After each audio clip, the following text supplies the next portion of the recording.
Hello guys, good evening. എല്ലാവരും സുഖമായിട്ടിരിക്കുന്നു വിശ്വസിക്കുന്നു. Welcome back to my channel. അപ്പോൾ ഇന്ന് ഞാൻ പുതിയൊരു വ്ളോഗായിട്ടാണ് വന്നിരിക്കുന്നത്. അപ്പോൾ വിചാരിച്ചു എന്തായാലും ഇന്ന് ഞാൻ വിചാരിച്ചു പള്ളിയിൽ പോകുന്നുണ്ട്.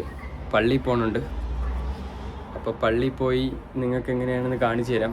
ഞാൻ ഇവിടുത്തെ മുസ്ലിം പള്ളിയിൽ പോയി. ഇവിടുത്തെ ഒരു പള്ളിയുണ്ട്. അപ്പോൾ നമുക്ക് ഇവിടുത്തെ എങ്ങനെയാണ് റമദാനിൻ്റെ ഇഫ്താർ എന്നെല്ലാം ഞാൻ എക്സ്പീരിയൻസ് ചെയ്യാൻ പോവുക. അപ്പോൾ അതൊക്കെ എങ്ങനെയുണ്ട്, അടിപൊളിയാണോ ഇല്ലയോ, നാട്ടിലെ പോലെയാണോ, വൈബാണോ എന്നെല്ലാം നമുക്ക് നോക്കാം. എന്തായാലും ഇവിടെ നിന്ന് കുറച്ച് ദൂരമുണ്ട്.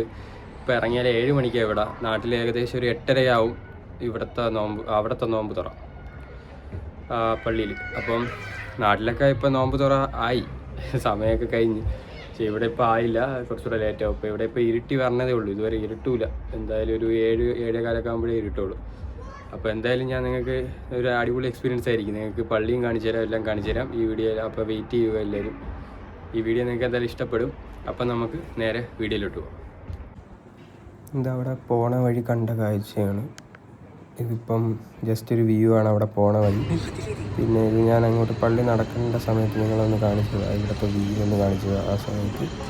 പിന്നെ ഇത് നടന്ന് കുറച്ചുകൂടെ ഫ്രണ്ടിൽ പോയി നമ്മൾ പള്ളി എത്തുന്നത്. അവിടെ നിന്ന് ഈ വഴിയാണ് നടന്ന് ഇത് നമ്മൾ തേര് കയറണം. ഇവിടെ നിന്ന് ഒരു തേര് കയറി ഇരിക്കുന്ന ആ നേരെ കാണുന്നതാണ് പള്ളി.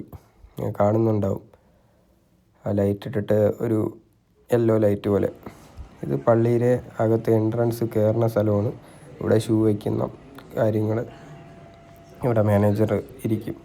അപ്പോൾ അതിന് ശേഷം നമ്മൾ ഇതാണ് പള്ളിയിലകത്ത് ഡിസൈനും കാര്യങ്ങളൊക്കെ ഇതാണ്. നല്ല അടിപൊളി, ആവശ്യത്തിന് കൂടുതൽ സ്പേഷ്യസ് ഉള്ള സ്ഥലമാണ്. നല്ല സ്ഥലമുണ്ട്. ജുമാക്കൊക്കെ വന്നാലും നല്ല സ്ഥലമാണ്. ഇപ്പോൾ ആൾക്കാർ വരുന്നതേ ഉള്ളൂ. അവിടുത്തെ ഒരു ആംബിയൻസാണ് ഞാൻ കാണിക്കുന്നത് നിങ്ങളെ. നല്ല അടിപൊളി മനോഹരമായിട്ടാണ് അവർ പള്ളി പണിഞ്ഞിരിക്കുന്നത്. പിന്നെ നിസ്കാരം സമയമായി. നിസ്കാരം ബാങ്കിടാൻ സമയമായി. നമ്മളെല്ലാം വെയിറ്റ് ചെയ്തിരുന്നു. അപ്പോൾ കഴിച്ച് പിന്നെ ഞാൻ നിസ്കരിച്ചായിരുന്നു. അതെടുക്കാൻ പറ്റില്ലല്ലോ, അതുകൊണ്ട് ഞാൻ ഇതിൽ കാണിക്കുന്നില്ല. അതിനുശേഷം നിസ്കരിച്ച് നമ്മൾ ബാങ്കിട്ട് കഴിഞ്ഞ് നമ്മളിപ്പം കഴിക്കാൻ വേണ്ടി എല്ലാവരും റെഡിയായിരിക്കും. അപ്പം ബാങ്ക് നടക്കുക.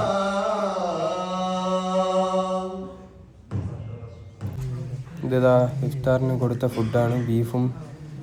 ബീഫ് ചോറും പുലാവ് എന്ന് പറയും, അതുപോലെ ഇട്ടിട്ട് പിന്നെ പരിപ്പ് കറിയും ബ്രെഡും ഉണ്ട്. നല്ല ടേസ്റ്റാണ്. അപ്പോൾ അതെല്ലാം കഴിഞ്ഞ് നല്ല ഫുഡ് നമുക്ക് കിട്ടി. അപ്പോൾ അതെല്ലാം കഴിഞ്ഞ് കഴിച്ച് ഇറങ്ങി. ഇത് അവിടെ നിന്ന് ഇറങ്ങുമ്പോൾ ഉള്ളൊരു പള്ളിയാണ്. അതിൻ്റെ ഒരു വ്യൂ നിങ്ങളെ ഞാൻ കാണിച്ചതാണ് ജസ്റ്റ്. പിന്നെ നമ്മളങ്ങ് തിരിച്ച് പിന്നെ ജസ്റ്റ് ഒരു വ്യൂ ഒന്നും കൂടെ നിങ്ങളെ കാണിച്ച് ഞാനങ്ങ് അവിടെ നിന്ന് തിരിച്ച് കേട്ടോ ഗൈസ്. അപ്പോൾ ഗൈസ് ഇപ്പം പള്ളിയിലൊക്കെ പോയിട്ട് ഞാൻ എത്തിയതേ ഉള്ളൂ. നല്ലൊരു എക്സ്പീരിയൻസ് ആയിരുന്നു. അടിപൊളി ഫുഡായിരുന്നു. കാര്യങ്ങളെല്ലാം കൊള്ളായിരുന്നു. അങ്ങനെയാണെങ്കിൽ ഇനി വീണ്ടും അവിടെ പോവാം എന്ന് തന്നെ വിചാരിക്കുന്നു. എന്തായാലും നോക്കട്ടെ, സമയമുള്ളപ്പോൾ പോവാം. ഇപ്പം പിന്നെ ക്ലാസ് ഇല്ല, അതുകൊണ്ട് വേറെ കുഴപ്പമില്ല. അപ്പോൾ എന്തായാലും വേറെ പ്രശ്നമില്ലായിരുന്നു. നല്ലൊരു എക്സ്പീരിയൻസ് ആയിരുന്നു. പള്ളിയിലൊക്കെ പോയി നിസ്കരിച്ച് ഫുഡൊക്കെ കഴിച്ച് നമുക്ക് എത്ര വേണമെങ്കിൽ ആവശ്യമുള്ള എടുക്കാം കേട്ടോ. ഫുഡൊക്കെ അവരോട് വെച്ചിരിക്കും. വേണമെന്നുണ്ടെങ്കിൽ ചോദിച്ചാൽ വീണ്ടും തരും. വേറെ പ്രശ്നമൊന്നും ഇല്ലായിരുന്നു. ഇത് നല്ലൊരു എക്സ്പീരിയൻസ് ആയിരുന്നു. എന്തായാലും നടന്ന് പോയി കഴിച്ച് തിരിച്ചു വരണമെന്ന് പറഞ്ഞാൽ നല്ലൊരു എക്സ്പീരിയൻസ് തന്നെയാണ്. അപ്പോൾ പിന്നെ എന്തായാലും നല്ല ഗുണമായിരുന്നു. പോയിട്ട് നല്ലൊരു പള്ളിയിലൊക്കെ പോയി നിസ്കരിച്ച് വന്ന്. ഇവിടെ നിന്ന് കുറച്ച് ഡിസ്റ്റൻസ് ഉണ്ട്. അവിടെ എത്താൻ ഏകദേശം ഒരു ബസ് പിടിച്ച് ഒരു 1/2 മണിക്കൂർ 3/4 മണിക്കൂർ ഇരിക്കണം. അതിൻ്റെ ഒരു പാടാണ്. അതുകൊണ്ട് വീട്ടിൽ മാക്സിമം നിസ്കരിക്കുക, അങ്ങനെ അതുകൊണ്ടാണ് നോക്കുന്നത്. എന്തായാലും നല്ലതായിരുന്നു.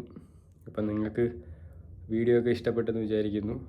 ഇഷ്ടപ്പെട്ടാൽ ലൈക്ക് ചെയ്യണം, ഷെയർ ചെയ്യണം, സബ്സ്ക്രൈബ് ചെയ്യണം. അടുത്തൊരു അടിപൊളി വ്ളോഗുമായിട്ട് വീണ്ടും കാണാം. അപ്പോഴേക്കും ഗുഡ് ബൈ.